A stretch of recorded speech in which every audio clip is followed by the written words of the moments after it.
I apologize for the background.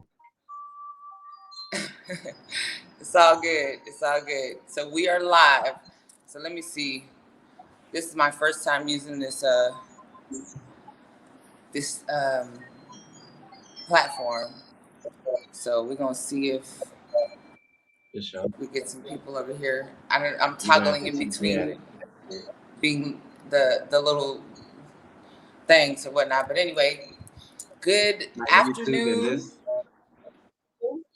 Good Good afternoon, afternoon. and Good where you are, afternoon. it's the morning, right? Yeah, it's morning still. Okay. 10:20. Well, good afternoon, good morning, and good everything to whoever is out there. Hello, hello, hello. This is your girl, Letitia, and Queen L. That's what you know me as. And I'm back on my platform. Thank y'all who got me to 1,000 so I could go live, at the times that I choose. But here I am. Matter of fact, I'm about to make this. How do I make? I need to make me some moderators. Shoot. I guess I can just block from my side, but I'm not here for no negativeness or no craziness or this, that, and the third. So, if I get any Just call it. information, any indication that there's gonna be some hate or whatever, some stuff I'm not here for, I'm just gonna go ahead and block. But I remember when I was on live, just like regular, I could click the person, bonjour, bonjour, and I could just say make moderator. But no. But anyway, I'm here with my good friend, my childhood friend, someone I've known since I was all of 5 years old.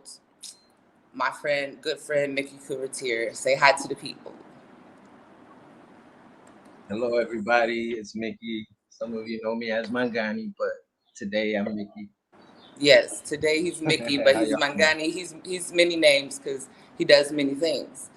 But I decided, it was a good time to come back and check in. And while I'm checking in, I should do so with some friends. And this one is a very good friend of mine. Like I said, known him since I was 5 years old. We're definitely into our 40s now, so you can do the math on how long we've been friends. But over the years, we stayed in touch. We're actually we met in San Jose, California, and through our lives, we've done some parallel things like go to the military, different branches, but we're both military vets, and we're both of the same sun sign, Gemini. We're our birthday's coming up pretty soon, and yeah, we're just of the same mind when it comes to helping people. So, Mickey, tell me about, or tell the people about how you discovered Burkina Faso and what you're about to do. Wow. Well, of course, you, the only other real daredevil that I know. Daredevil. Well, I mean, looking from the outside in, like we make some decisions that in the long run are good decisions, but people look at us like we're psychotic. You know what I mean? It's like we jump off bridges and we're like, "Hey, but I got a great parachute." And they're like, "Where?" And whatever. But you called me and you were just interested in, uh, helping out with some equipment, some medical equipment. So I guess, I don't know what the conversations were going on over there in terms of you and Burkina Faso and the Bow Foundation and whatnot, in terms of how all that conversation came up. But you came to me and you gave me a scenario where I was pretty much like, yeah, they're probably using a Pakistani company. You're like, yeah, they're using a Pakistani company, and I'm like, and they're bringing technicians in. They're gonna leave back, and it's gonna be like there needs to be a different type of support. And you were like, well, bro, that's why I'm calling you because I knew you'd look at it this way and this, that, and the other. And the more we looked into it, And the more research I did, basically I discovered it's non-existent. The entire field is just non-existent.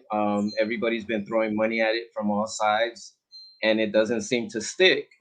And they're ignoring this. The healthcare technology management field is the backbone of healthcare services in general, and you cannot carry out healthcare without having a solid healthcare technology management foundation. And it is almost completely lacking in all of Africa, absolutely absent in West Africa. So this Then is let me give definitely a little bit a of props to Ghana. Sorry, Ghana does have some rules in place, and they have started to try to build up, but there's no outside support. So uh-huh. that's basically how I'm ending up in West Africa. Okay, I'm over here. Yeah, do just please. I'm over here having a Wi-Fi situation. My box went red, so that means Oh, we gotta hurry up and put the charger on so we don't lose what we got going. All right. Okay, so long story short, basically this was, me getting at you about, getting some medical equipment over here because one of our initiatives with the Bow Foundation is health, and we, we take care of the people. We're looking for ways to make it happen. So I decided that I was going to go and contact anybody that I knew in America that was of a similar mind as far as helping people, wanting to make a difference, and could actually get things done. Like I'm not trying to talk to the help. I need to know who can make it happen, and I do know who can make it happen, and so that's why I reached out to my friend. So once our conversations went to where they went to, and there was things that could be done, you decided that you was just gonna take the plunge like me.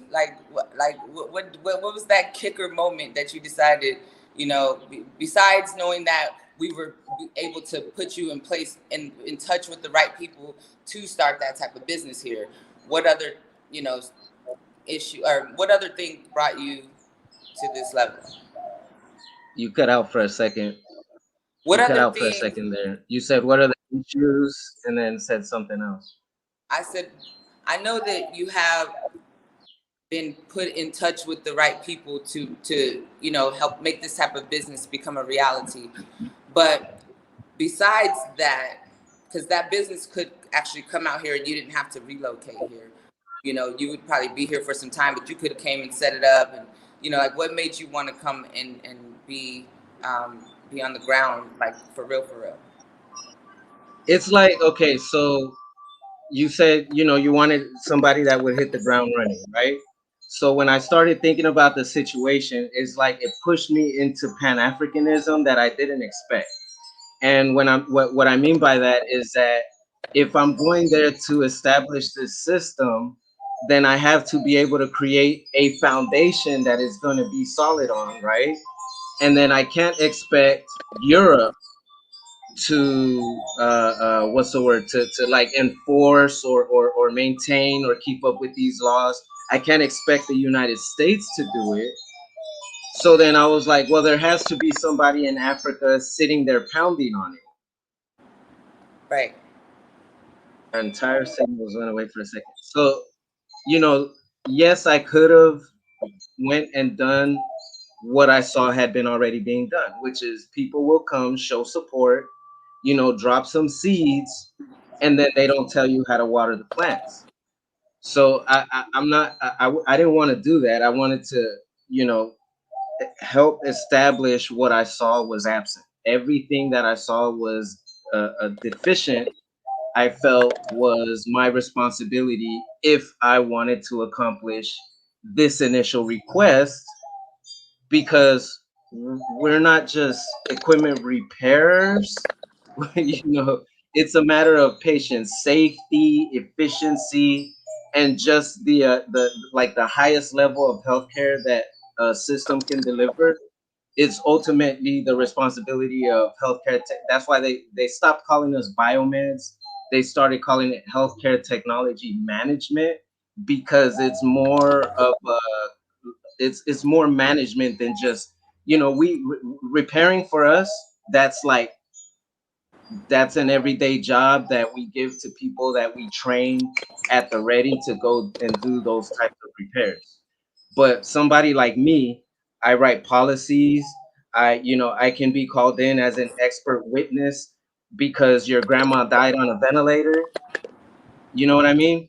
Things like that require a framework. So in the United States, you have the FDA, you have AMI, the Association for the Advancement of Medical Instrumentation, you have ECRI, which is like an independent organization that just sits there and reads studies and writes studies on healthcare equipment and There's a complete backbone in the United States that's just completely lacking in Africa. So you're saying When that you're I gonna started you're looking bringing at, all that? I have to try, right?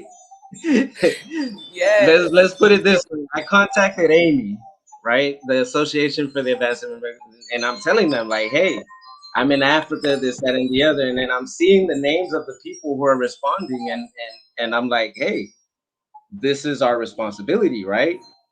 So they're like, yeah, we're gonna help you. They're not going to establish their own organization in Africa. But I tell them, hey, I'm gonna establish, for example, the African Healthcare Technology Management Association. And the guy said, you have our entire library at your disposal.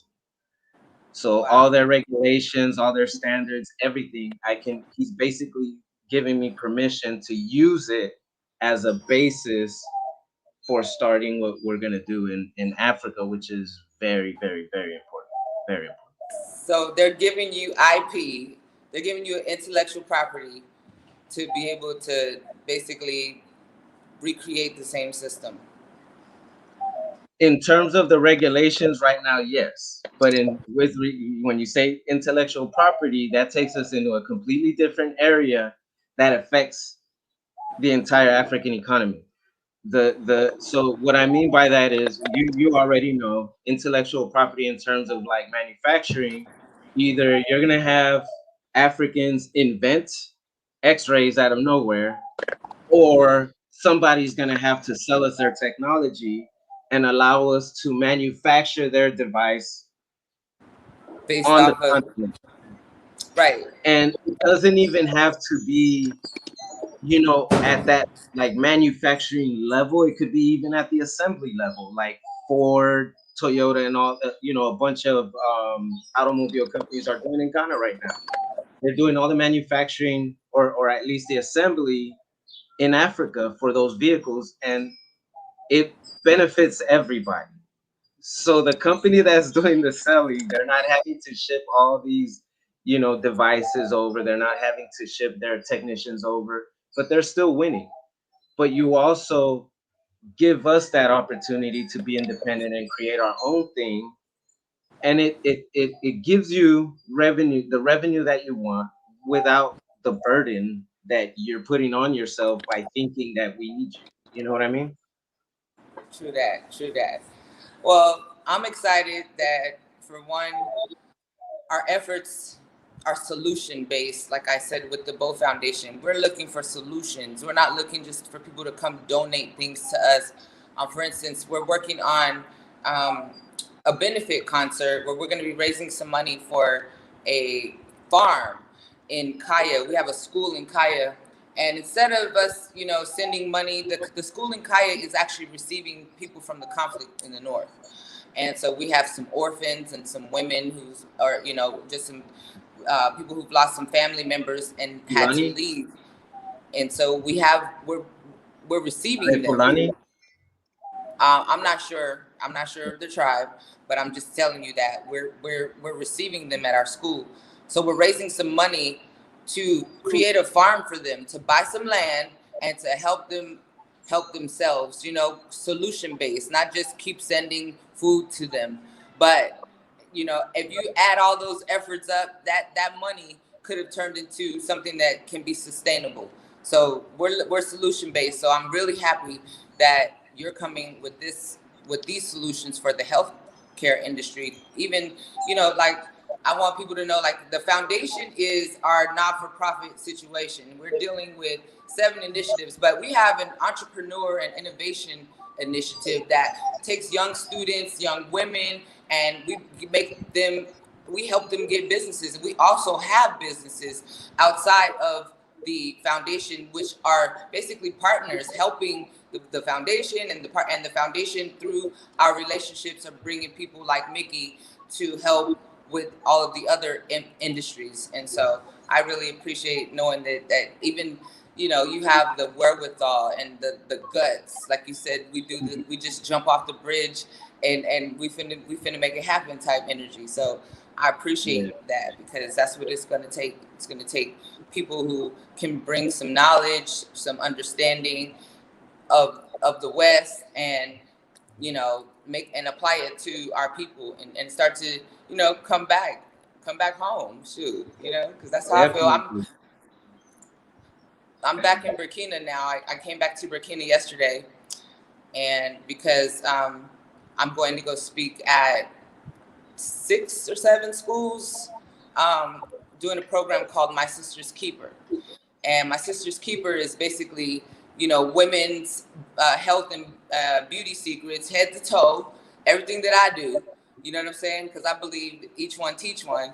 So, you know, and I bring them a little gift bag of some, you know, some women items, and, you know, it's just a thing. But I got 6 or 7 schools to go to coming up here. So that's why I came back, because I have to work. We're also going to 3 or 4 more cities doing the cleanups. So I don't know if you guys noticed or remembered when we were out in downtown Ouagadougou cleaning up. Well, in these cities that I'm talking to the girls at, the next day, we're all going out and cleaning up that city. So I'm here working. And you also have better been there, me arriving there. Oh yeah, that's right. So this Friday, oh, I told you I was gonna be there. Like, oh, you're in Cote d'Ivoire, you're in Ivory Coast. How come you're not in Burkina? Calm down. You know, I take flights, man. I mean, I don't catch feelings. I catch flights. So I'm here. Of course, I would be here when you got here. I wouldn't just be like, yeah, come on. Oh yeah, I'm gone. Yeah, no, but I will be back and forth. I'm doing similar efforts in Cote d'Ivoire, where we have a Bow Foundation there as well. So I was actually meeting the team, setting up some things, you know what I mean, getting the foundation set up in Cote d'Ivoire also, because we're literally sister countries. So, okay, so what you can do to help with the project in Kaya. So right now we are getting ready to, we're rebranding our website. So just in the next few days, the donation button will be there, but we do have a Cash App. It's $ Bow Foundation 1. I'll put it in the comments so you guys can see it. But if you want to just add to our, because on the website we're going to show the breakdown of what it costs, what we're doing with it, you know, how much land we're getting. We're getting a hectare, which is 2.4 acres. And yep, that's it. And we're going to be, you know, putting some supplies for farming. We're also buying a well, because they need water. Hello. So we're putting a sustainable well there, not a cheap one, and getting them the land. And then they're going to be not only feeding themselves, but they're going to be a local vendor. You know, people looking for some salad or some, you know, and, you know, whatever grows quickly, you know, the onions, this, that, you know what I'm saying? So we're working on making this sustainable. And like I said, in a few days, the website will be live again with all this information. And so I'm really, really appreciating that. Oh, you're from Kaya? Awesome. I can help with the human power in that location. I love it. Send us an email at info@Bow Foundation, not with the U, it's FONDATION. It's the French spelling, .org.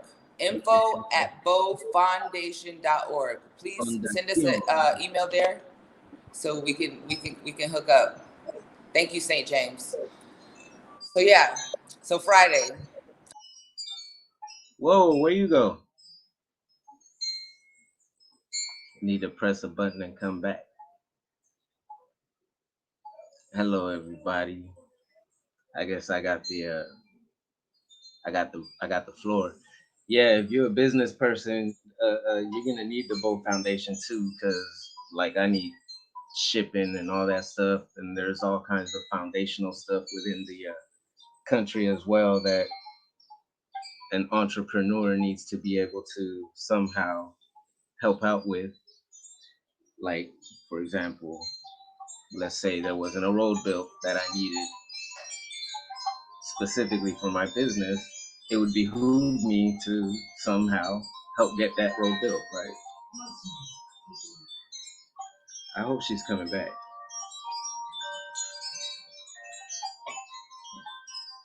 I don't normally drink Coke, but that's all there was in the fridge right now.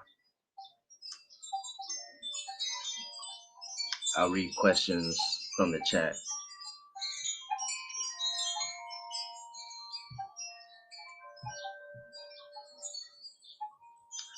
How's she gonna come back? Let's see. Our queen, Letitia, true leader, knows what's coming. This is Cash App. Nobody's asking questions. If y'all got any questions, I'll answer y'all questions.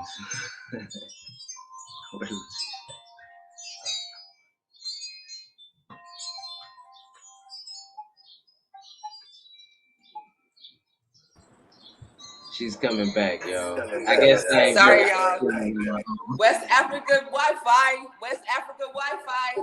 Hey, it wasn't me. It wasn't me. It wasn't me. It wasn't me. I promise. I'm like, I told y'all we put that thing on the charge. Yeah. Yes. So were you talking to the people? I was trying to. I was like, "Yo, ask me questions, something." You know what I mean? I was actually saying, I was making a point about the Bow Foundation, because without the Bow Foundation, I wouldn't dare. And it's not just familiarity with the personnel; it's the different arms of it. Knowing that if I'm like, hey, like this community could use a clinic that I'm willing to help, design and whatever, but my business doesn't do that. You know what I mean? So it's like, if with the Bow Foundation, there's an avenue for somebody like me to be able to get something like that done, which in the long run helps my business, because if everybody is getting healthcare and everybody's healthy, then, you know. Then here we are. Exactly. Then it's showing that, man, I can see this being, global news real fast because of how genuine it is. You know what I mean? Like, we're as real as they come. So yeah, I'm really excited about all of the things. So on top of that, shout out to Wisdom on here. William Wisdom, he is one of my awesome supporters, and I won't say too much about the situation other than we're working on a big situation for the people in Ghana. Dealing with some land and things of that nature. So we'll talk more about that particular part of the game when those details are more declassified. But I will say, people should know me by now. I don't be blowing smoke. I don't be just talking about stuff like it's a pipe dream. You know what I'm saying? If I'm talking about it, it's happening. But let's talk about May 29th. May 29th. And how that came to play. How that came to play. Wow. Oh, Lord of mercy. So I'll start where it started. I get a text like 9 a.m. on a Saturday, and I'm like, and I see, it feels like WhatsApp. So I'm like, it's either Bo or Letitia. So even though I'm all tired, I'm like, I try to get it because I know y'all are ahead of me. I look at it and it says, you got 2 hours. There's a webinar with the Hemp Association of Ghana, HAG, a webinar on Zoom. And I'm like, oh shit, that's what's up. Can I cut? So I get up, do my thing, get ready to, go over there. Me and my son sitting in the room, and I'm listening to the topic, and I'll let you tell your part of the story because I'm just saying what I was seeing. I'm seeing the people who were talking, right? Because I'm using my phone, and then eventually some misinformation starts coming out, and I felt compelled to respond. That information was about how marijuana affects pregnant women, how it affects women in general, how it affects menopause and premenstrual cycles, and this, that, and the other, using a bunch of words that somebody who reads scientific studies and treats healthcare the way I do, as like you don't, there's no room for like misogyny in healthcare, because the subject is a subject. You know what I mean? Like if you're in science, like you're not thinking of the person behind the science. So if you're talking and you start using these words, somebody like me is gonna take it like an emotional appeal. You're trying to appeal to the oh oh oh. So people don't actually listen to the science; they listen to the words, right? So then I'm like, look, obviously I raised my hand. It's a Zoom call. There's like hundreds of people in there. So I raised my hand, I clicked the little thing to raise my hand. And I'm like, look, I'm not gonna say that definitively this or definitively that. And I went on to cite actual studies that I'm aware of, and I gave explanations why I can't jump to that conclusion. And then I basically asked him for, an explanation to jump to, lead me there, right? That carried on for about 3 or 4 hours. It was okay. Look, that's your side. Let me tell you. So I sent Mickey a text and I told him, look, you got 2 hours because there's about to be this webinar.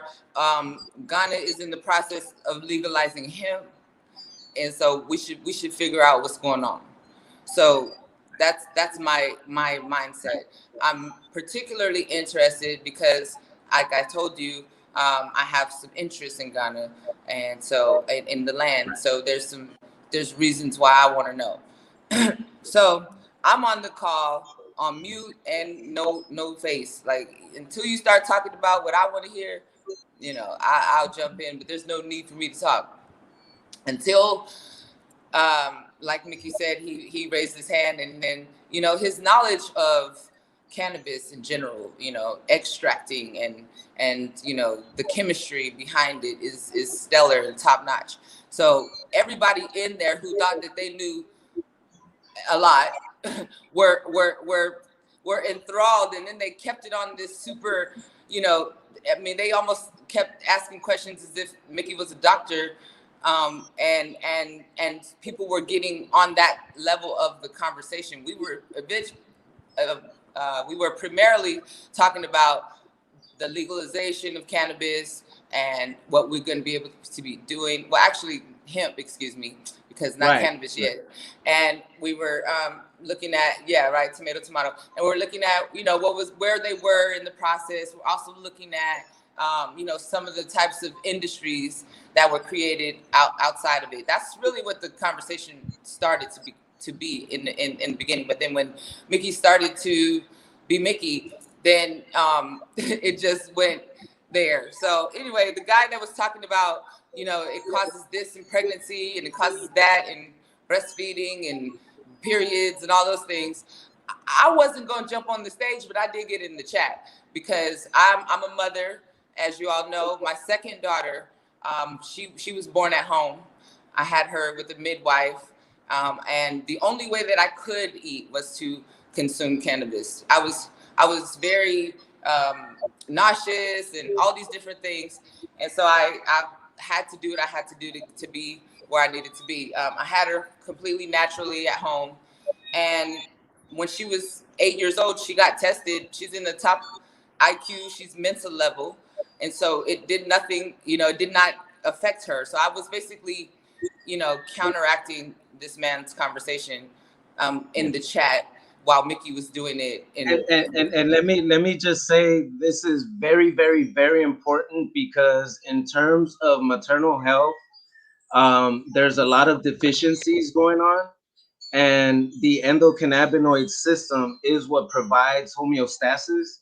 So when you have deficiencies, it is usually, you know, when you follow the little trail all the way back, is usually the endocannabinoid system. Even if it's not the root cause, if you have a healthy endocannabinoid system, all other systems will be back in homeostasis. So my bad, go ahead. I just had to express the importance You of see, Mickey's studying it. being Mickey, guys. This is what I'm saying. Mickey's being Mickey.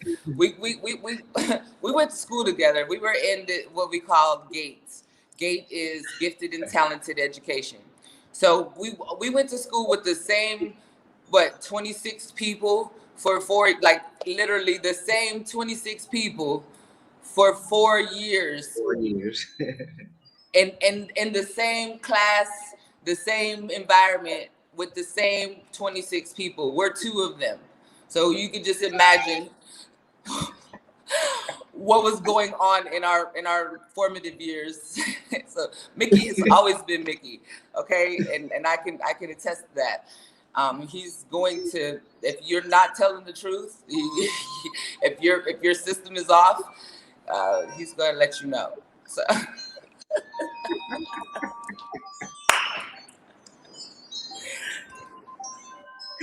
I'll let you laugh that one out. Go ahead. I was still listening. My bad. What you were saying is important. I just had to explain like the why, the really Yeah, important but why. like I was just saying from my experience alone, I'm not gonna. It bothered me that someone without a uterus was saying these things, or you know, maternal experience. Someone that had not been pregnant or had a baby or understand what it's like to be pregnant. I mean, I don't. It just rubbed me a certain type of way. But anyway, that's something else, because what I was trying to go with this was to May 29th.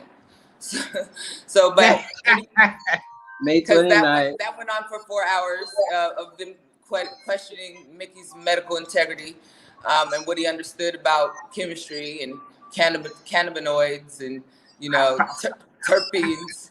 Yeah, you know, all those things. But anyway, you can take it from here and let everybody know what's going to be happening. So basically, I was contacted by HAG, the Hemp Association of Ghana, to have a specific, a topic specific webinar where, it's more controlled, where the hosts are, actually are those happy. Your mama's wind chimes? They're getting a little wild, aren't they? Well, tell everybody where you are currently. I'm currently in Puerto Rico, Loíza, Puerto Rico. Shout out Little to Africa, Loíza, Puerto for real. Rico. Puerto Rico. Yep. Y'all know that's where I just came from, Puerto Rico. So if you take it back a couple steps, how did I even know about Puerto Rico? Because I had a Puerto Rican friend from the time I was 5 years old, a Black Puerto Rican friend, since I was very little. So I always knew about Puerto Rico. But anyway, go ahead. So that's why the wind chime, because his mama lived right by the beach. Right there, yeah. It's beautiful too. That beach right there is dope. Anyway. Yeah. So the topic is cannabis and mental health, nanotechnology, and like cannabis and cannabis product marketing, et cetera, et cetera. They basically want to converse on what they feel is my specific expertise, or at least an area that they know I can answer a lot of questions in. For real. So, okay, so I mean, like in a perfect world, or one that we're manifesting some things, let's just say that everything gets, popping the way that we'd like to see it when it comes to the legalization. And what industry would be ideal to invest in, like product wise, something to create as a, not just using the resource, like how Portugal is trying to get the raw material. What would be a good product to get into? So the thing about cannabis products is that if you want to use it medicinally, um, every every individual is an individual, and the plant itself, it has like 400 components, and then so somebody like me who's a consumer, but also in the healthcare field. I'm an extractor, and when I use cannabis, I use very super high doses. And what gives me the ability to discern a difference between one strain and another at such high doses are the constituent chemicals. So really, like I might sound biased because that's my expertise, but I probably chose it as an expertise because extraction is really at the end of the day how you get to that medicine, to the soul of the plant per se. You know what I mean? Right. So, and then that's another thing. People look at chemicals like, oh, the word chemical is such a bad thing. No, at the end of the day, for somebody like me, the chemicals, it is the soul of the plant. And what you're not seeing is that a plant has like 400 different souls or 400 different spirits or whatever. And then while you're looking at it as chemicals, I'm familiar with each one of these chemicals. And when I look at them, I see molecules, like if I draw out the molecule for you, there's still beauty in that, so I think people need to come to terms with that in terms of legalization, for the overall advocacy of it, to understand that we can't fight against the medical side. To make it medical, we have to understand the medical side, to even apply the herbalist side, because the herbalists depend on the actual chemical qualities of it, even though they have a different type of familiarity with it, you know? I do. I do. Love it. I love it. So you'd be an extractor, is what you're saying. You'd have an extraction business. I'd have an extraction business. I'd want to design your products, package your products, tell everybody what's in them, have a hand in the safety, in the regulations, in the testing as well, packaging. Yeah. Liddy.com. I love it. I love it. So yeah, I mean, it's all about, you know, belief. Like what I do, a lot of people don't do. And so my secret sauce, I think, is half of it is believing that I can do it. Like just having the I could do that. Like when I'm in the room with, and if you go in any room, yeah, without even saying what I'm going to say, you understand what I'm saying. So with that same confidence, I whatever it is that I understand and that I know, I could do those things. So belief that I could do them is half of the battle of being successful. So Yeah. I personally believe that we're going to have a successful hemp relationship with the continent of Africa. Is what I Absolutely. is what I imagine, because just because of us, working together in the, what's the name of the company? Let me put it here. One Africa Biomedical Services. And just so you know, the combination of improving healthcare and establishing like a actual like keep the West out of it type hemp industry, where we're using it to build bricks, clothes, food, etc., that will be a great foundation to help lift a lot of countries out of poverty. It make it pretty impervious, but nobody wants that.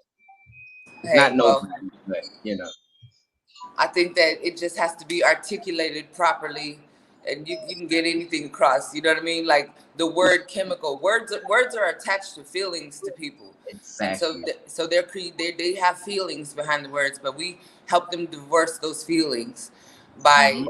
breaking down the word in even more, and that way This is now this is with. where I would give her a hug when we're in person, because she says things that are like Hey, shout out to Miss Reynolds.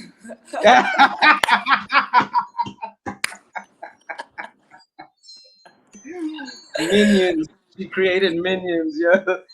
Hey, I'm I'll tell telling you this you. much. So that was the foundation of, if you get one or two of these people in a room, you guys can pretty much accomplish anything. And then we were in the military, you know what I mean? And it's not just being in the military, it's in the 90s, because the army of one mentality, that's some Eric Shinseki shit. That's a philosophy of the leader. You know what I mean? So we were under a leader who, like, well, I was in the army, you were in the navy, but I'm saying, you know, for me, it was an army of one, where you're not necessarily doing things on your own, but you create a team where one person goes off and can recreate the entire team. Exactly. So what do you exactly create when, for example, you say you have 26 of us for 4 years in a room, and then you let us out into the world? There are pockets of people like us or influenced by us all over. And I'm not trying to, you know, hyperbolize my importance at all. I'm just saying, in terms of healthcare technology management, I will say yes. I'm, you know, if I'm not at some top level, it's because I did something right rather than wrong. Let's be very clear about that.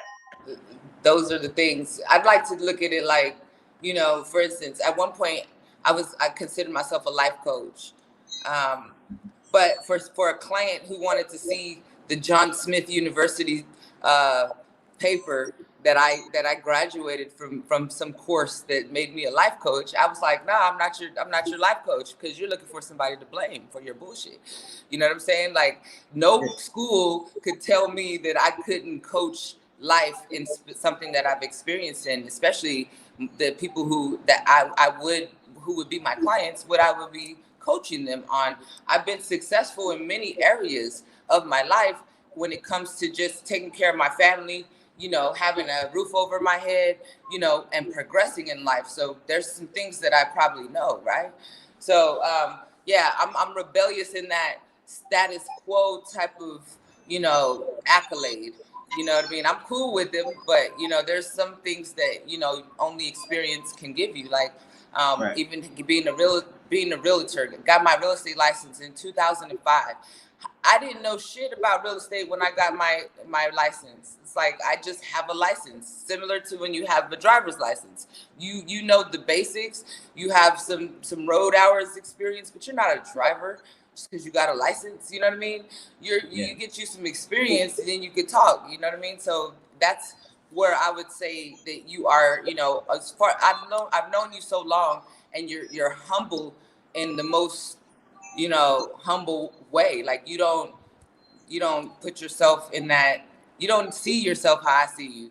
You know what I mean? I see this conglomerate inside of you. I see a boss. I mean, especially for what I know that you know, and how much we've talked about and things we've done. So yeah, this is the time of our lives that we're supposed to step on those in those shoes, because I mean, who gonna check you in that area? You know what I'm saying? I'm just Yeah. saying. Yeah. I see this as a very, I mean, the negligence that the world has given to Africa creates opportunity for people who don't want to be neglected. It's there to be taken. You know what I mean? I sat over there. I say over there because it's the beach, but you know, over the weekend in my hometown, in my neighborhood, like we're descendants of West Africans, you know, and I say West Africans because they would put them from different tribes on like they wouldn't sell you bunches from one tribe. They would mix us up so that when we got to our locations, we wouldn't be able to communicate. So the combination of tribes, well, in Puerto Rico, you know, the area that I'm from is known as like a cimarron area, or like escaped slaves. Like in Colombia, they call them palenques. Is basically when, you Okay. know, a group of slaves, either they rise up or they escape and they go off into the rainforest somewhere and they build a city. So Loíza was the only palenque in Puerto Rico, and it was also recognized as a municipality like in the 1700s by Spain, or like the 1600s, something like that. Um, so anyways, we're like that culture. We were isolated and we preserved it, but we preserved it in a different way. So our drums sound like they're from Benin. Our dances are similar. You know, like you can tell the Yoruba influence and everything, but it's different. So you can tell the derivation, but it's completely different, right? So they're over there playing and everything, and I'm sitting there with them, and of course the topic turns to Africa because I don't live here, but I travel, and people start asking me questions like, "Hey, what are you doing here this time?" You know what I mean? So I let them know, I'm moving to Africa. I'm in the process of moving to Africa. Came here to get my son's passport. You know, Puerto Rico lo hace mejor. We're processing passports a little faster than everywhere else. Shout So out to Puerto Rico. That's where we got ours. Well, I got my daughters. Gang, gang. yo, they gave me everything like this. Like they made me wait and be like, "Am I gonna get it? Am I gonna get it?" And then in the last minute, they're like, "You can get it right now if you're here in 15 minutes." Everything I needed, you know, they like pushed me into shit. So I'm letting them, I'm talking to them about Africa, and then because you have different skin tones, of course, every Puerto Rican thinks they can respond to any topic, right? And we're talking about Africa, and I'm like, Ooh, let's talk stopping about it. people, Let's talk about it. and I'm like stopping people, like, no, no, no, no, no, no, wait, you don't understand because this, that, and the other. Like you said, I grew up with you, yet your brothers and sisters, your cousins, all of them looked like you. Mine didn't. My own mother didn't look like me. So they had the experience of having a brother that looked like me, having the blood themselves, but being light, and then having me around, and they're like, they're growing up like, what the hell did you just say to my brother? Like, what the hell is going on? And I'm actually experiencing it from everybody, from Latin Americans because I'm black, from black people because I speak Spanish, and then from everybody else because I apparently don't even belong, right? So I'm telling them like people with certain experience can't, from that perspective, especially speaking of Africa. Too many people speak of Africa from looking down perspective, poverty, ignorance, lack of education. You're stuck behind this, that, and the other. And I'm looking at it like, first of all, the ones who have popped up, who have made it through, are infinitely more intelligent than I can feel my own capacity achieving. So being somebody who has never felt ignorant, I'm not saying I'm the smartest person in the world, but I've never felt dumb. When I hear the Africans who are allowed to speak the way they do, and I say allowed to speak because the ones I'm listening to are saying things that I know they wouldn't allow Africans to say en masse. When I hear them say what they say, it is a level of intelligence that I feel deprived.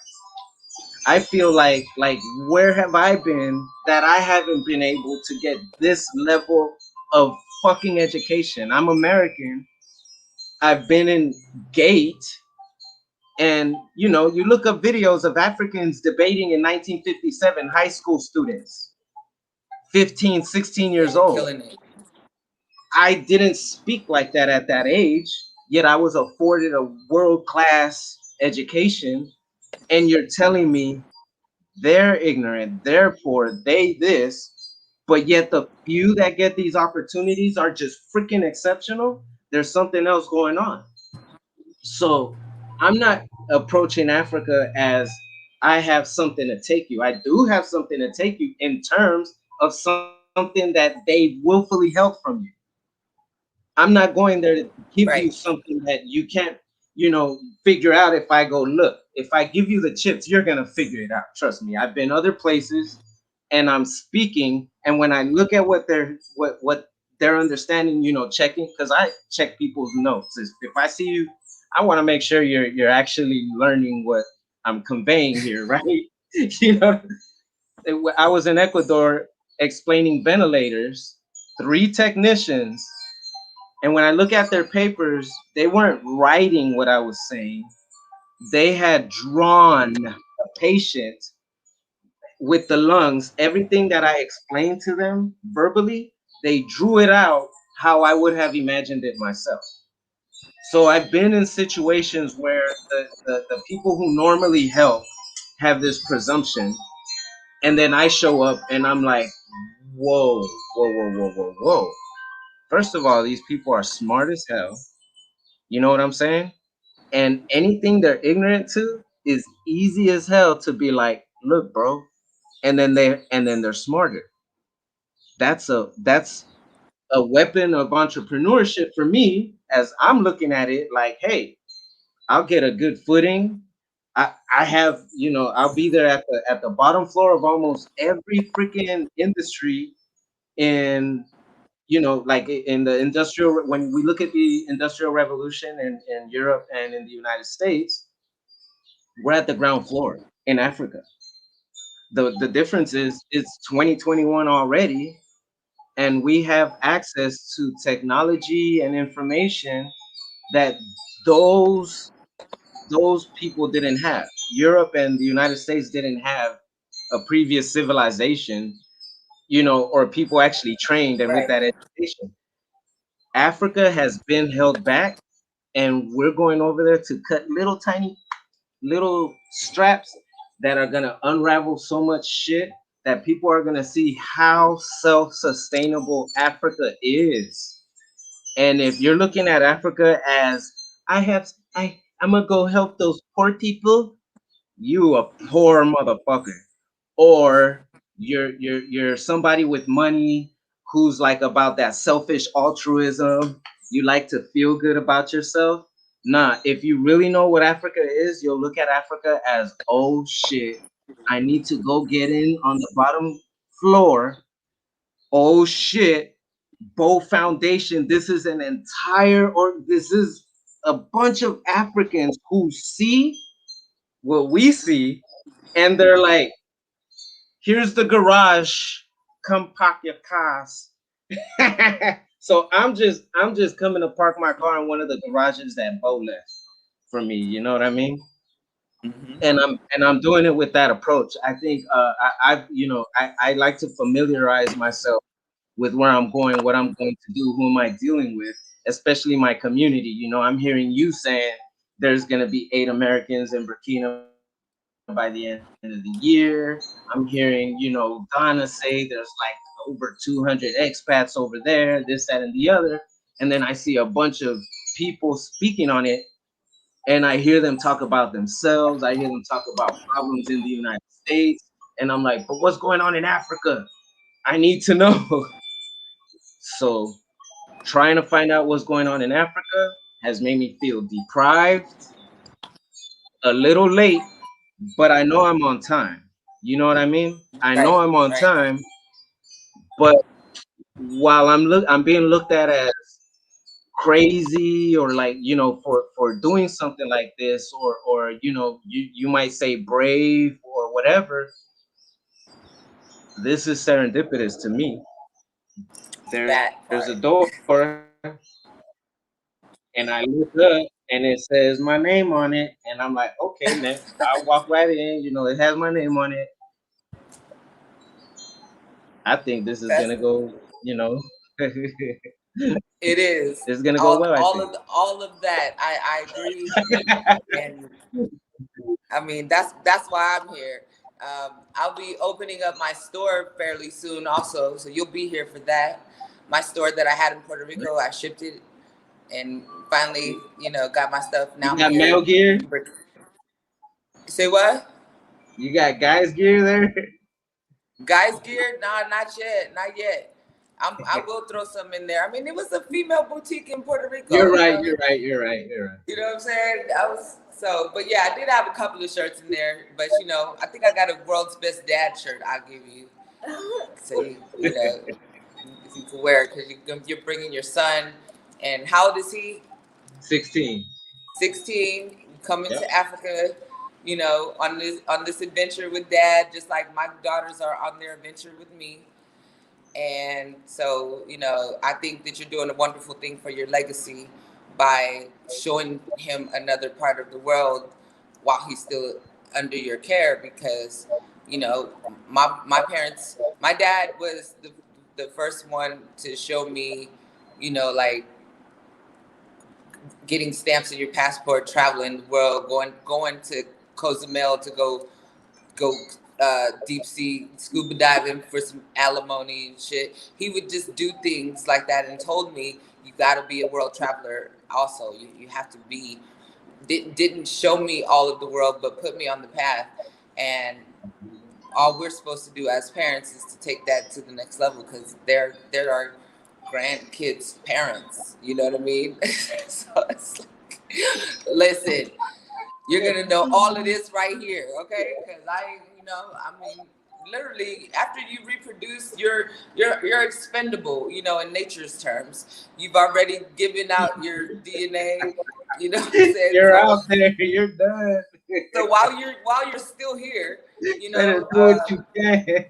you know what I mean? So I'm like, well, while I got some time, I'm gonna go do these things, and that's why I'm really into helping the people, you know, and sparking brains, and you know, solution driven, because I know my legacy is gonna inherit this world after me, you know. So it's Absolutely. like each one teach one. That's really what it's about. So I know that you probably gained some new friends and people who want to support you. So could you put your YouTube in the chat or in the comments, and also Yeah.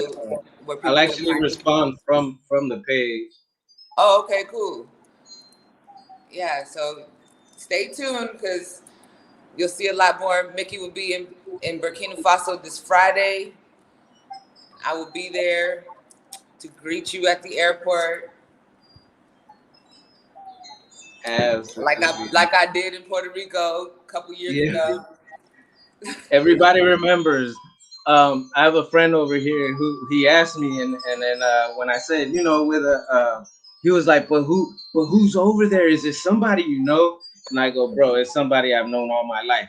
And then he goes, the same lady that was here last time with the SUV. And I go, same one. And he goes, oh, okay. And I Oh, say, you like, wait a minute, like, you remember that? They remember you, Letitia. everywhere I go, That good in little any five hood. minute, that little 5 minute, whatever. It's Exchange, like yeah, look, you didn't even have an interaction with them, but they remember you somehow. have that effect. So yeah, I just Yeah. wanted to holler at you real quick and check in with the people. Appreciate everybody that came on, and yeah, I'm looking forward to your cooking.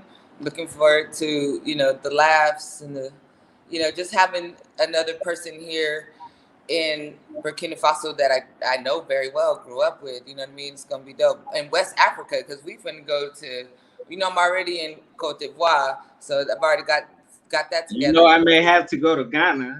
Ghana, me too. Well, Look, you too, damn it. yes, and then I've been invited to You Togo froze up. by Kai, the lady who has the diaspora channel. You know, I did an interview with her, and Bo and I did an interview with her. Oh, I'll see. She's from Togo, so Uh, oh, dang, she's from Togo. Wow. yeah. So she invited me this summer there. So you know, West Africa is, Oh, that's that's what's why I up. put, yeah. So that's why I put West Africa on the title, because you know, we are, yes, we are in Burkina Faso. Yes, we are based from here. This is where I live. This is my home, but this whole continent, especially West Africa, is where my Yeah, blood is. I got the DNA to prove it. You know what I mean? yeah, Nigeria also. So, but you yeah. know, one step at a time. But And I don't have the DNA test yet, but I have like public record documentation with my last name on it, showing exactly where my ancestors came from, with my last name. And with that family tree on ancestry.com, you'll see the actual, like, it was a bunch of us. It was like 100. They brought like 100 on the same day. And they have all the names of like my my great, like, my it was my grandfather's great great grandmother. So they would tell stories because right, she was brought here in like 1837. So to us, 1837 was a long time ago. To my grandfather, that was his great great grandmother, and they knew each other. Like he met her. You know what I mean? Some Right. people actually met. Like I knew my great grandmother. My great grandmother was like my grandma when I was in high school, and my actual grandma had died like 10 years prior. You know what I mean? Right. So having a great great grandma that was born in 1837, my grandpa That's was born in like 1902 or something, or 1912. You know? they was living long back then. I knew my great grandmother on my father's side, and she outlived my grandmother also. And Yeah. she was it's like that age group, the great grandma age group, they was holding in Yeah. that. But that's my ultimate goal, is to be a great grandmother. So I you want to could be. actually count those generations. So my grandfather, that's two generations back, and then his mother or his grandmother, great great. So six generations back, literally, that name is in a book saying native of West Africa. It doesn't give a specific. It says some of the names on the list, like of her family members, or at least the people that were given the same last name, says native of Guinea, but it's in Spanish. And at the time, Guinea was also known as like Spanish West Africa, and it was all of West Africa. So Wow. no Well, DNA our test, but it's on paper. U.S. African, the U.S. African. It's on paper. I'll show you some African masks and some tambores and everything. Some food, some cooking. Like I'm gonna be over there walking through the markets. Um, the stands. Oh, I don't know. I've seen them on YouTube where like just people selling their vegetables and stuff like that. Yeah, yeah, like right outside on the corner right there. It'll be somebody with some I've seen potatoes and videos. everything. I see videos of Americans going and then like they'll grab a plátano and they'll be like, "What is this?" And then like they'll be like, the translator will be like, "Plantain? Like you've never seen a plantain?" And I'm like, "Bro, I buy that whole stand and go cook." So I will be at your house. You already know it. for sure. My kids. When I be talking about how you cook, my kids can't wait to eat. Bring a dead chicken, cause I ain't killing no chickens. Man, you know they don't let women kill out here, so I can't even kill the chicken. I'll buy it from the store because they won't let me kill it. I mean, I would. I But ain't they don't never let. heard that. My Yeah, bad. that's a thing in Burkina Wow. Faso. You're a woman. You don't need to be doing that. Let a man do it. So Oh, at a courtesy, you mean? Like, no, like it's not. You're not supposed to kill anything. oh, okay, That's what okay, men got do. it. I So I mean, me personally. So there's this thing called well in Africa in Ivory Coast, Cote d'Ivoire, they call it African chicken. But it's just really the gamey chicken. It's the tough chicken. You know what I'm saying? That's uh, called African chicken. we is that like guinea fowl or we call it guinea? No, it's just what? What do you mean? Or you're not talking about like it's like it looks No, like I black know and what a white guinea fowl. They spotted. got them out there. No, chicken. Oh, It's just a okay. tough type of chicken. It's a chicken. It's literally a chicken, not a guinea fowl. Now one of them little, like you see them in Puerto Rico too. Them other like type birds, but they look like chicken. No, it's a African type of chicken. It's an African chicken. It's a chicken. And it's just It's just hard as buck. shit. It's It's buck. hard. Yeah, so you go to the market and or to the grocery store if you want to get some chicken, and they have like they'll tell you which ones are which. So we've had some softer, textured chicken, but we've also had some African chicken. So I'm about that goat and that lamb too. You know what I'm oh yeah, saying? I'm with you. I'm with you. I'm with you. I'm gonna be there on Yeah. all of that. I got some. I think I got some. I don't know if that's sheep something, but I have like a half a kilo in there. I'm about to cook it tonight with some potato leaves and some rice. Yeah, and I got some peppers. Okay. About to chop those up in there so it's a little spicy. Some onions and garlic. Yo, Yeah, they got sazon so did here. I already tell you? In Ghana, I seen a video where you know what mango is, the Dominican, the mashed plantain that the Dominicans make. Yes, yes, You seen that? yeah. Not the Puerto Rican style one. The I know like what the you're one where saying. you. So there's it's like a neighborhood in Ghana somewhere, and I seen them making this shit like on some production level type shit.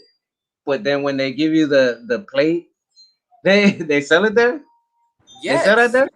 Hell yeah. Ah, my mom I told got me I should taste them just in case. nah. Look, nah, nah. They got it. Do they got the red one? No, you bring the red one. They only got this one. Oh, okay, okay. See, all right, then I'll bring a big old the big box of the red one. But Yeah, that I was like, plate, yo, oh my god, this yeah. right here Oh, for have you $79. seen? Have you seen? That area I told you or you told me about. Have you seen it yet? Like not the actual. I mean the area in general. So tell me what we were just talking about because I don't know what we're talking about. I think I changed the subject. My bad. I We think was so. just I'm talking like, about what? food. We were just talking about food, and then I jumped to Upper Volta. Oh, okay, yeah, yeah. Nah, the closest north I've been is Kaya. No, no, So no. no. But Upper Volta, that's in Oh Ghana. no, no, no. Oh, you're talking about Ghana. No, no, no. I'm waiting for the word. I'm waiting for the word. But have you seen it? Like, have you checked Oh out yeah, I've the seen it. I got drone That shit's footage. bad, right? Of course. You Oh didn't see no! the Oh, drone but you footage? saw their documentaries. I mean, like, have you seen like in general, like, cause they have that's like It's paradise. tropical as hell. Yeah. Yeah, that Yes, shit is I seen paradise. it. I seen it. That I seen it. I was like, yo, I just want to go there. Um. So, Wisdom, are you still a moderator on my page? Oh Because I shit! need you to put Bubba Dan in his place, please. How can people Yeah. talk? But yeah, everything is lit. I can't wait. Cannot wait. We need to come. We need to come to your house to eat. Yeah, give me some more water, please. Oh man. For sure, for So sure. what's I, what's what's what's Michelangelo doing? I think he's in school still. Oh, okay. He's in school still. I had to send his teachers a request, to finish out the year. Uh huh. Because I feel like what he's doing, the experience itself is more than what they're teaching him anyway. So I was like, hey, can we get something that'll give him more time with me rather than sitting there and getting that curriculum? And the English teacher was like, oh shit, just send me a daily log. you know, shit There's like that. that. So, yeah, I I've told the been. math teacher I can't help there because I don't do trig and I don't do calculus. You know what I mean? But I seen somebody ask, has I been to Busuma? I've been through there on the way to Kaya, but I'm actually supposed to be going there very soon to spend some time. That's where the kingdom is. So yeah, a lot of the the stuff kingdom. you'll yeah, yeah, you'll be there with me for a lot of these adventures, and we're basically, you know, learning the culture and integrating into the tribes and going to see how things are done. There's a chief that I need to go visit. Actually, the village that we sent you, the list of things that they need. That I need to go visit that chief pretty soon. So yeah, you'll be Okay. here. You'll be. I think that's gonna be our first little project, right? Like, I know, I know, I know. Yeah. yeah. So basically, I'll share with you once you get here. I'm gonna share with you the information so we could just finish up our container, because you're here now, so I don't got to do all that. You know what I mean?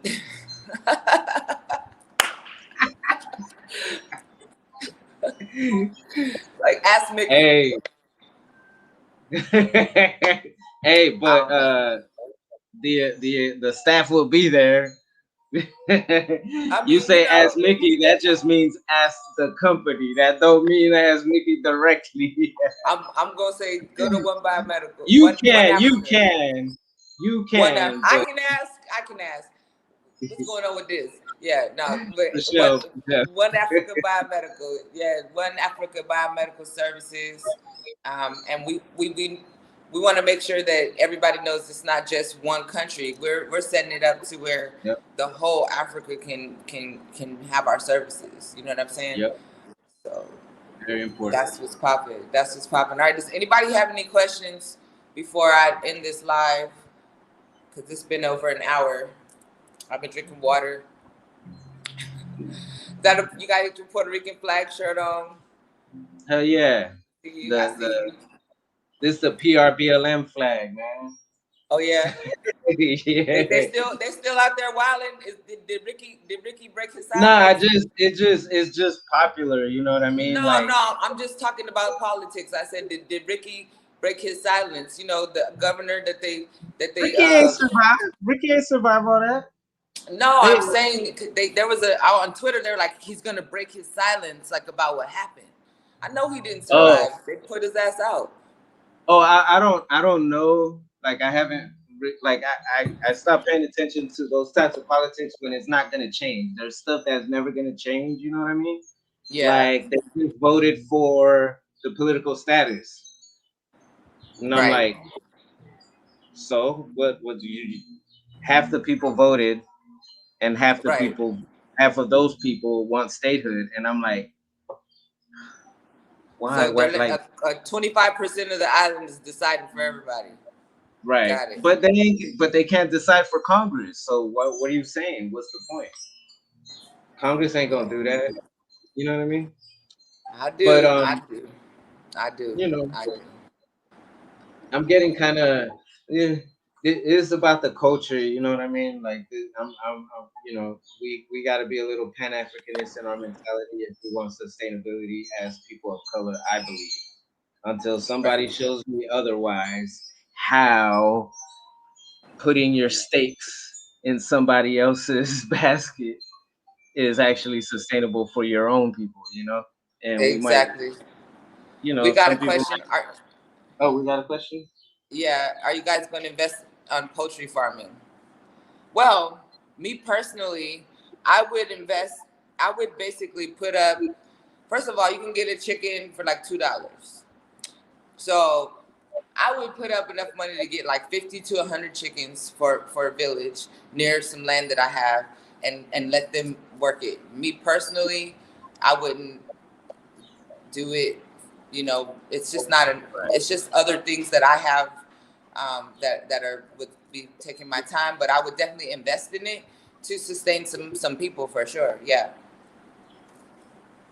What about you, Mick? You gonna have your chicken farm? No, I would invest more in people providing services. Like you're more of a product.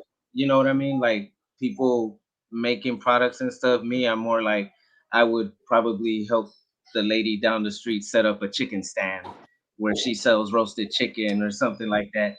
Just because I wanted to eat good roasted chicken every day or something. You know what I mean? Yeah. No, I don't doubt that poultry is a big opportunity. It's just that there's a lot of other big opportunities that have my interest right now. So when some of those are more, steady working on their own, or autopilot, I can focus in other areas maybe.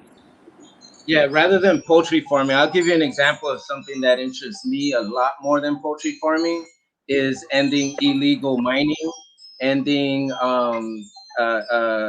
slave trafficking, ending the traffic of women from Nigeria into Burkina Faso to illegal gold mines where they're raped 30 times a day. ending the usurpation of Ivory Coast rainforests by illegal cacao farms. I'd probably go to Ghana and help the soldiers blow up Chinese tractors before I try to set up a poultry farm. I'm just saying. Well, then there's that. There's that angle. It takes us all to do this, for sure, Yeah. for sure. Well, I appreciate everybody coming on this live. I'm gonna end it and save it so you guys could check it out again. I see you, Wisdom. So you say you have to rewatch this live stream to know more about this good brother. Yeah, just stay tuned. He's gonna start making videos on his page. He commented on from his page. It is on Boricua in Africa. So go ahead and subscribe to him because I'm sure he's going to be documenting his journey here as well. And he'll be here with me. And I'm sure we'll be doing a lot more of this type of situation just so you guys could get to know us a little better. You know what I mean? Like, y'all already know people who follow me, like, or who are my subscribers. I'm not consistent with this because I do a lot and I don't like the energy, to be honest. Like, I like Instagram better. That's just where I've been for a while, but I understand YouTube is more global. So but my interests are not in followers. My interests are in people supporting and like-minded individuals. I don't care about how many people are looking, more than how much quality is involved and who's paying attention and where we can go from this conversation. So that's where I'm at. That's most likely why we've had a 35 plus year friendship. You know what I'm saying? Right, So, right. all right then. Well, enjoy the rest of your week on the island. Tell your mom I said hello. We I said enjoy the rest of your week because you're leaving. tomorrow morning. Oh, wait, what's today? Oh yeah, today's Wednesday. Look, like Remember I got. the flight is gonna eat up a whole day, so Oh shit. Well, I'm glad I got you right now. I'm glad I got you today before you got on the yeah, flight. So this is a perfect segue into your trip. Lit.com. All right. Well, yeah. you know what to do. Keep me Well, posted. before I go, my bad. While I'm on the trip, I will be uploading the first few videos. The first few videos y'all gonna see is Puerto Rico, and it's really more to show where like the birthplace of my cultural experience in being black, and to also give you guys some familiarity as to why I look at things a certain way versus like an African in England or an African American in Chicago or whatever. My experience has been a little more African in my head, you know what I mean? So I just wanted to give you guys that background as to why. And those are the first few videos you'll see. So, So oh, one more thing I want thank to y'all tell the for your people. time. Mickey worked with my dad. So I told you guys, I lost my dad at the end of 2019, and I brought his ashes to Africa with me, and he's around a grandfather shea butter tree. But Mickey had some experience with the one and only Walter Robb, and to know him is to love him. And Mickey understands the way I'm who I am because he knows my parents. I don't But like bringing up your father because like I always like I told my mom like Letitia has seen my relationship with her father from one angle, but she doesn't realize like we stayed in contact when it had nothing to do with medical equipment. You know what I mean? I would go out there to work on something, and like that's who I would eat lunch and dinner with. You know what I mean? yeah, I So know. we had like he was like it was more like a dad relationship. You know what I mean? He was like that cool. Like he didn't just mentor me. He was there for like I'd say like 10 years of me forming my career in the sense of from the time when I went independent. Right. So from the time that I decided to go off on my own, that's when, the person I was really relying on was your dad. That's the one who had my back during that whole period of that formation. And then now you get the end product. He used to always, every time I used to talk to him, during that period, and he'd be like, yeah, me and Mickey, he would just say whatever it is you're doing.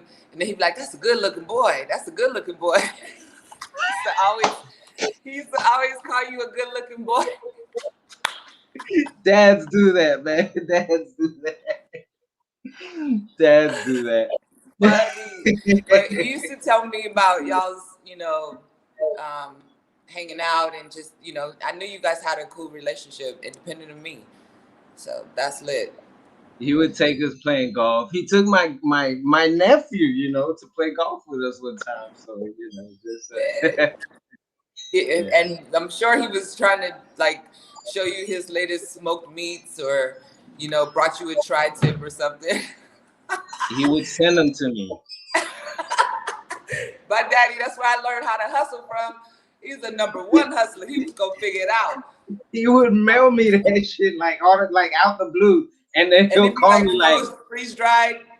And then he'll call me like, "Did you get that?" And I'm like, "I get what? I sent you a tri-tip." I'm like, I don't even do meat like that. You know what I mean? But I'll take it. Like, He's gonna make sure his favorite people got meat. They got his meat. Yeah. He's gonna make sure. That's lit. Well, that means you was near and dear to him. He thought about sending you food. Yeah, Walter Robb was awesome. That was an awesome man. Awesome. Well, I'm glad you got to experience him, and I'm gonna always keep his legacy lit. Because I am the only child he had, so he lives on for sure. For sure. All right. Well, enjoy the rest of your day with your family. I know you gotta get out of here soon. Yes. Thank you. This was fun. Aviento.